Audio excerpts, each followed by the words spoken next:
It's time for our first live event rundown of the year. We're doing it in a bit of a new format this time. We're talking about Motorama happening in Pennsylvania just under a month ago. This exciting event had the 12-pound class, the 30-pound class, and the sportsman division. And we're talking about the 12-pound classes here today. A lot of very interesting robots, big-time vertical spinners in this weight class. Who wins? We'll have to talk about it here in a second. Stay tuned.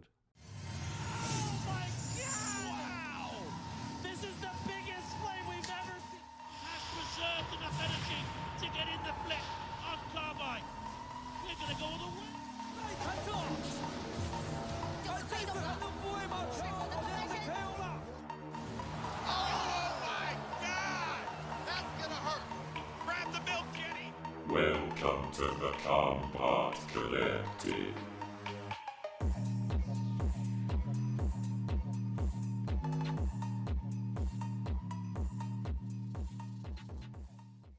Hello, everybody, and welcome to another episode here at the Combot Collective. Bring everything you want to know from the world of robot combat, from the heavyweight class to the flyweight class, from battle bots to the live circuit, where we talk about today. And as I said in the intro, just under a month ago, happening in mid-February, it was Motorama Robot Conflict, hosted by the NERC, and this is one of the biggest East Coast robot combat events that isn't directly affiliated with the NHRL. Very exciting event. It's been happening for now 20 years. The first event happening in 2003.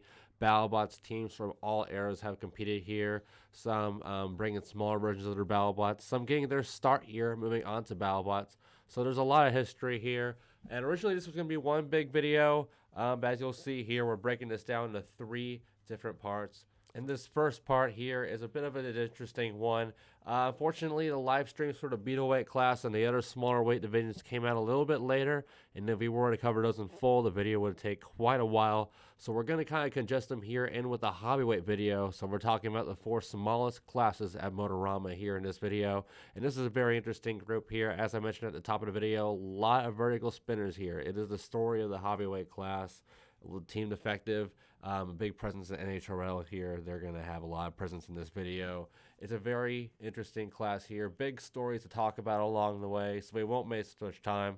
But first, as always at the Combot Collective, we're talking about Motorama, and Motorama has a lot of teams affiliated with this website. This is robotsruinmylife.com, the merchandise provider for numerous robot combat teams, including teams we're going to be talking about in this video, such as Omega Team with Little Rip, Star Child and Star Father. They have merchandise on that website. They were featured in past Motorama events. We also have Team Shredded Bro. They were present at the event. They have merchandise on the website, along with numerous other robot combat teams, which you're going to see in this episode, and you're going to see in the upcoming Norwalk Havoc event on March 18th, and on BattleBots as well. These teams are everywhere. So if you're looking for a little bit of robot combat merchandise, check out the link in the description below, robotsruinmylife.com, for t-shirts, buttons, pins, poker tips, pizza boxes, bags, all sorts of fun robot combat merchandise. Be sure to check them out. And yes, here we go. First off, Ferryweight top 3 right here. Smallest event in the entire competition, I believe, with 8 robots. Third place would go to Africa by Toto. Shout out to Nate Franklin. That's not going to be our first song-themed robot of the day, funny enough. Second place goes to Combustion, and first place to Gimli from David Small of Banshee fame on BattleBots, Malice fame as well.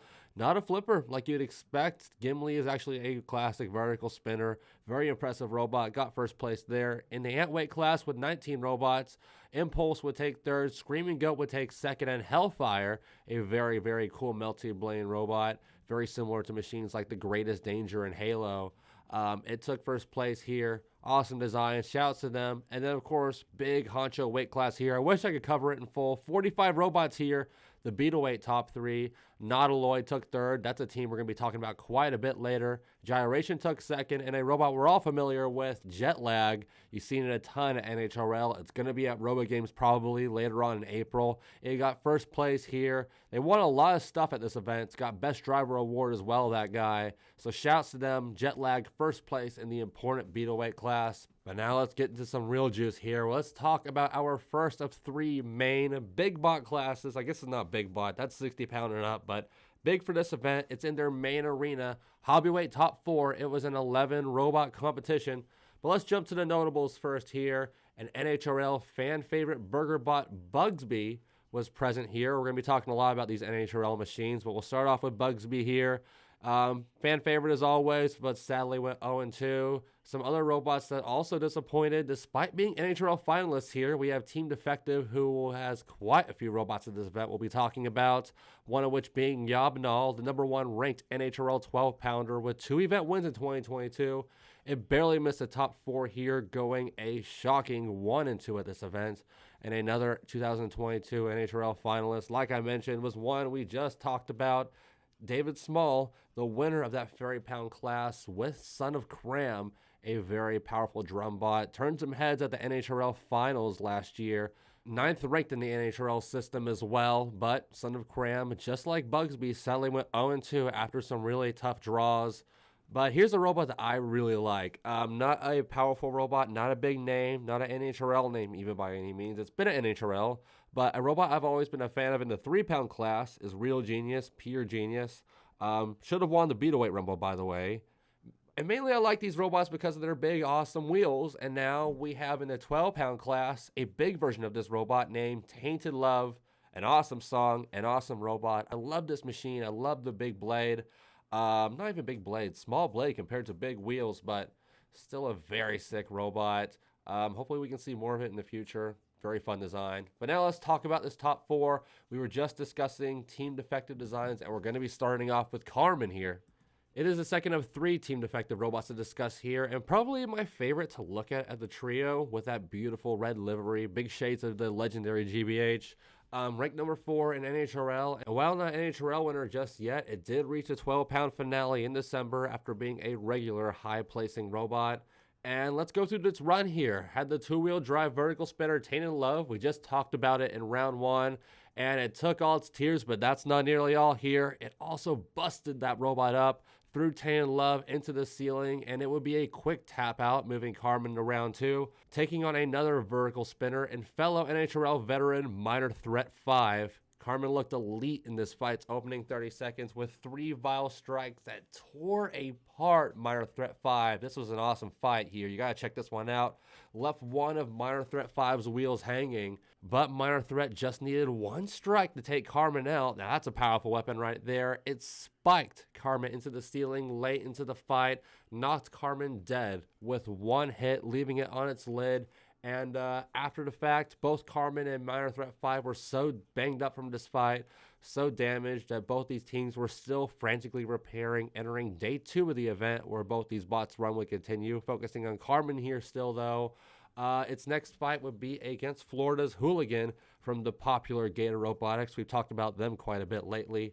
The announcer said it would be quick, and he was right here. 1-hit KO. We had a speed controller fire, a bent open frame, and a completely split open weapon on Hooligan. Looked like the repairs for Carmen paid off, but after not much repair time following that fight, Carmen had to jump right into another match as we start getting late into the bracket here, facing the NHRL regular drumbot Nightcrawler.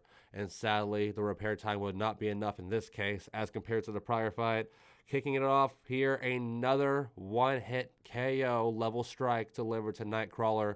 But the 1-hit KO was not to who you'd think. Nightcrawler was still moving after the big hit. Carmen would shit itself and die right after the big impact. Opponent was fine. Carmen not so much, and that would be its second loss. Carmen will be eliminated, placing 4th of this event after taking 2 brutal impacts, which just tore apart that robot. Respectable run, though. But we're not done talking about Team Defective here. Let's move on to Promheda, who was Team Defective's highest placing robot at this event with a 3rd place position. And like its other 12-pound teammates, also a 4-wheel drive vert and also a 2022 NHRL event winner and finalist. Promheda first faced NERC veteran horizontal spinner Susan, and it made incredibly short work of this robot, shearing off the horizontal spinner's protective rims, keeping the wheels safe in just 2 strikes, leading to an immediate tap out, and a much bigger challenge would be on deck at round 2 with fellow NHRL finalist Son of Cram, who received a bye in round 1, but it was on to a much bigger challenge at round 2 with fellow NHRL finalist Son of Cram, who received a bye in round 1. A near even back and forth here for the whole fight until Son of Cram would abruptly stop. Shades of Banshee versus Valkyrie. This would allow Promheda another relatively quick KO, And then it was on to the recently mentioned Copperhead-esque Nightcrawler around 3. It was time to avenge that loss that Yobnal suffered to it, eliminating it early in the bracket. And once again, another vicious back and forth battle at first. Nightcrawler looked strong initially. As the fight went on, more of the offense leaned towards Promheda's way, and as soon as Nightcrawler would be flipped over, the robot would tap out around the halfway point of the mark, 1 minute and 30 seconds. So Yobnal was avenged, but now it had to avenge Carmen's choke defeat in a semifinal rematch with Minor Threat 5. And are you feeling deja vu? Because this fight would almost play out the same way as that Carmen won. Oversteered by Minor Threat 5, let Promheda control the first minute of the fight, but once it accidentally flipped itself over, just like Carmen did, Minor Threat 5 came in for a brutal one-hit knockout, ripping out Promheda's guts and sending it to losers. And Promheda and losers immediately had to overcome a ghost of its recent past in Nightcrawler, a robot it was a career 2-0 with before this fight. Keyword before, as this matchup was full-on Dragon Ball Z. This might have been my favorite hit of the entire event. One hit, and both robots go flying opposite directions. Shade of Endgame versus Son of Waiachi in 2018. But just like that fight, only one robot will be barely moving after the dust settled, and that would be Nightcrawler. This robot has out-reliability these guys twice now in this event. Promheda's past comes right back to haunt it as it settles for bronze here, 3rd place. And speaking of Nightcrawler, let's finally talk about it. Coming from Colorado's Team Cosmos, part of Team Copperhead on BattleBots. And like I said earlier, essentially a 12-pound version of that popular drum bot.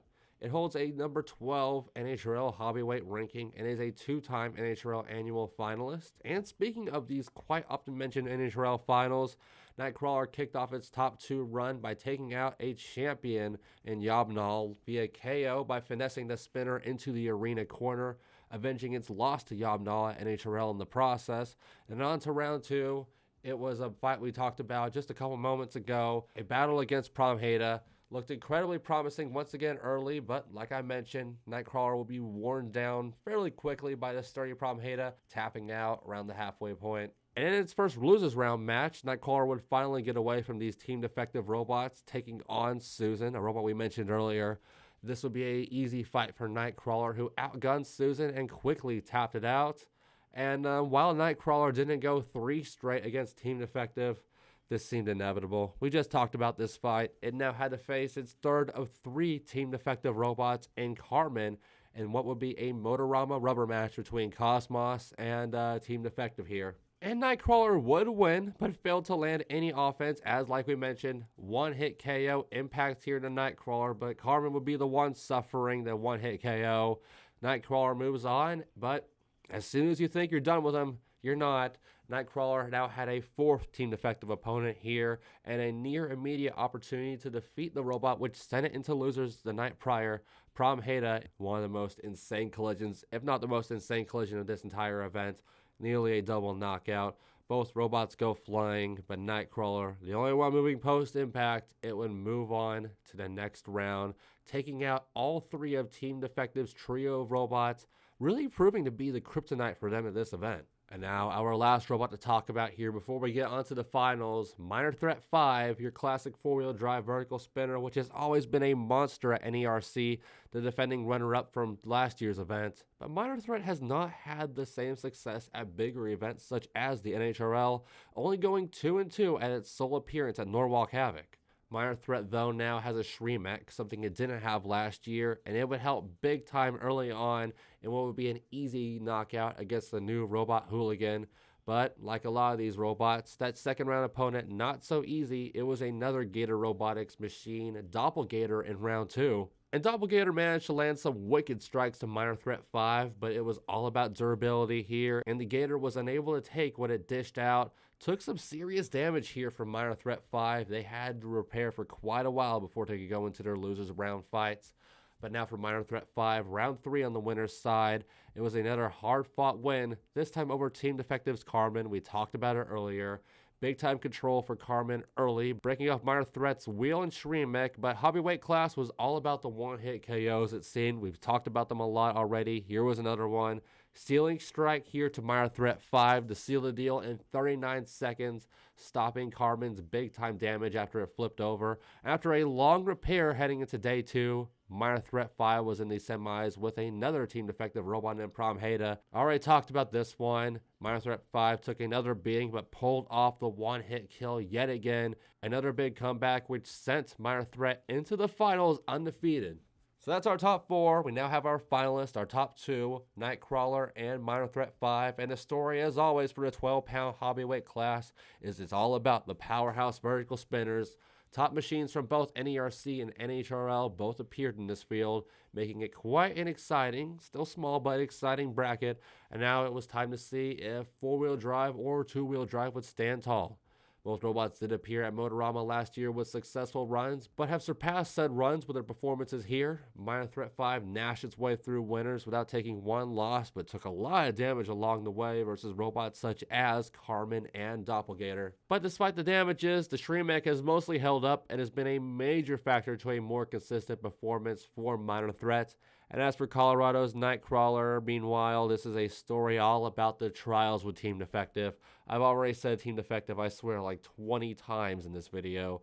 They have gone 3-1 against the team, managing to pick up a win against all 3 of the robots they brought, and even managed to send 2 of those 3 home packing en route to being in the finals here after placing 5th last year. But it had to beat Minor Threat 5 twice, and with a damaged drum before the fight even started, it looked like the safety was still on. Things definitely seemed to be worrying, and yes, this will be the exact case, unfortunately. No weapon for Nightcrawler, but it did almost win the first fight here immediately. And how, you might ask? Well, the floor was already damaged from plenty of action over 2 days, and Minor Threat 5 nearly drove itself right into one of the seams of this wooden, damaged floor. But Pete Cavere, being an awesome sport, would save Minor Threat, progressing the fight, and Minor Threat would progress the fight as well, showing similar sportsmanship after almost one-shotting Nightcrawler. The fight would go a bit further after we had our little bout of friendship here, and from this point forward, of course, it would all be Minor Threat 5, the robot which had the only active weapon this whole fight. Nightcrawler would eventually tap out, and after coming so close to winning Motorama last year, Minor Threat 5 would take the 2023 Hobbyweight title this year. A 5-0 run, and hopefully they can use the momentum to do better at Hobbyweights in the future. We've already talked about NHRL a lot, and we'll talk about it more here. I'd love to see them make a run at it again. And that's going to wrap it up here for our first portion. We talked about the small robots and we talked about the 12-pounders here at Motorama. Shouts to Minor Threat 5 and all of our small robots. Minor Threat 5, a very impressive force at this event. Can't wait to see what it does. Hopefully NHRL in the future, like I mentioned, or another maybe other events. We'll have to see how it goes. But that's going to do it for us here at the Combot Collective. Finishing discussion here for a Motorama class, a very exciting Motorama class. And I am your host, as always, Sterling Brown, a.k.a. Sterling TXTG. That's where you can find me on Instagram. As always, the Combot Collective, sponsored by robotsruinmylife.com. Check out the Team Wake and Bake t-shirt giveaway, medium-sized t-shirt giveaway, which is currently in the description below. We have a Gleam giveaway for that. You get the t-shirt, you get some TCC and Robots Ruin My Life sticker merchandise. It's a good deal. Check it out. Link in the description below. Also in the description below, our social media, Facebook and Instagram, both there. News posts go there. Video posts go there. Keep up to date with us there. We also have our Discord server growing by the week. New people joining it every week. All of our video news goes there first. And we have, Robot Combat fans there, Robot Combat competitors there, showing off their designs, getting input. It's a great little group of people. And as always, here on the YouTube page, please like the video if you're enjoying what you see here in this little Motorama series of videos running down the live event fights, running down the live event classes. This is probably how I'm going to do these live event videos now in the future, cutting them into 3 parts or cutting them into, how many weight classes I need to cut them into. I feel like this is more streamlined, more smooth, makes for more videos, and you're not just watching one big, chuggy, long video. We'll see how it goes, but yes. Thank you so much for watching. Please subscribe if you haven't as well. Ring the bell icon. Comment as well. Give us your thoughts. But that's going to wrap it up for us here at the Combot Collective. We will see you next time. This was the Combot Collective. Find us on Instagram and Discord.